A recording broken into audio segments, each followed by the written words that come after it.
আসলে বাংলাদেশ ছোট্ট দেশ এবং জনসংখ্যার দিক থেকে অনেক বেশি সমস্যা, অনেক অনেক সমস্যা।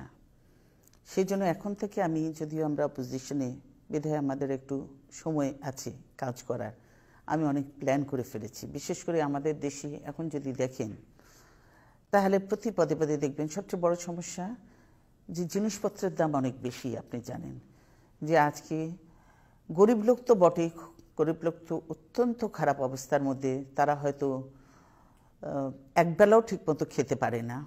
মধ্যবিত্তরা ক্ষতিগ্রস্ত, নিম্ন মধ্যবিত্তরা ক্ষতিগ্রস্ত, এমনকি আপার ক্লাসকেও এখন ক্ষতি করছে। সেই আমাদেরকে চিন্তা করতে হবে যে দ্রব্যমূল্যের দাম কমানোর জন্য। আমি আওয়ামী লীগের সরকারের মতো বা আওয়ামী লীগ দলের মতো মিথ্যা আশ্বাস দিতে চাই না, আমার সেই অভ্যাসটা নেই, আমি পারি না। আমরা যা পারবো সেটাই বলবো। অবশ্যই যদি আমরা চেষ্টা করি এবং সকলকেই সহযোগিতা করতে হবে, তাহলে দ্রব্যমূল্যের দাম কমিয়ে আনতে হবে এবং সেই জন্য আমাদেরকে উৎপাদনও বাড়াতে হবে। সেই উৎপাদন বাড়াতে হবে, দ্রব্যমূল্যের দাম কমাতে হবে, জনগণের ক্রয় ক্ষমতার মধ্যে নিয়ে আসতে হবে। এর থেকে আরেকটা জিনিস, কর্মসংস্থান সৃষ্টি করতে হবে, ব্যাপক কর্মসংস্থান সৃষ্টি করতে হবে। শহরমুখী নয় শুধু, আমি মনে করি যে এখন আমাদেরকে নিয়ে যেতে হবে গ্রামমুখী উন্নয়নের প্রকল্প নিয়ে যেতে হবে, ছোট ছোট প্রকল্প সেখানে করে, এবং মানুষকে চেষ্টা করবে তাদেরকে সেখানে সব সুযোগ সুবিধা দেওয়া, যাতে মানুষ সেখানে শহরে না আসে, রাজধানীতে না আসে, তারা সেখানে গ্রামে থাকে এবং গ্রামে থেকে তারা সেই কাজগুলি করে। এবং কৃষক, যেমন যে কৃষক উৎপাদন করছে সেই কৃষককে আমার দেখতে হবে যে উৎপাদন করছে সেই উৎপাদনের খরচটা যাতে তার উঠে একটু প্রফিট থাকে। তাকে তো খেতে হবে, তাকে কিনে খেতে হবে, সে বিক্রি করবে, আবার তাকে অন্য জিনিস করতে হবে, পরিবার চালাতে হবে। তার উৎপাদন খরচটা যাতে তার উঠে আসে সেই জন্য তাকে সাহায্য করতে হবে। সরকারের পক্ষ থেকে অবশ্যই সহযোগিতা দিতে হবে।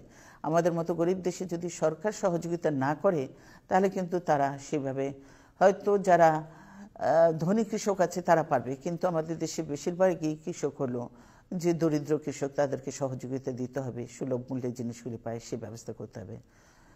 শহীদ জিয়াউর রহমান যে পরিকল্পনা বা কর্মসূচিগুলি নিয়েছিলেন সেই কর্মসূচি কিন্তু মাঝখানে এরশাদ এসে বন্ধ করে দিয়েছিল, পরবর্তীতে এসে আমরা শুরু করেছিলাম এবং আবার যখন আওয়ামী লীগ এসেছে বন্ধ করে দিয়েছে। এই যে ধারাবাহিকতা না থাকার জন্য ক্ষতিগ্রস্ত হয়েছে।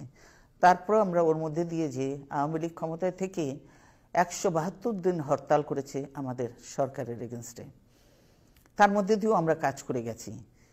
এই 2001 থেকে 2006 পর্যন্ত আমরা কাজ করেছি এবং 40 বছরের মধ্যে অর্থনৈতিক গ্রোথ সবচেয়ে ভালো বাংলাদেশে 6.7, আমাদের 6.7% গ্রোথ হয়েছে। এটা সবচেয়ে বেশি বাংলা এখন পর্যন্ত। এবং এটা আবার এই যে মঈনুদ্দিন ফখরুদ্দিনের সরকারের সময় নিচে পড়ে গেছে, এখন এটার থেকে আর সরকার উঠতে পারছে না।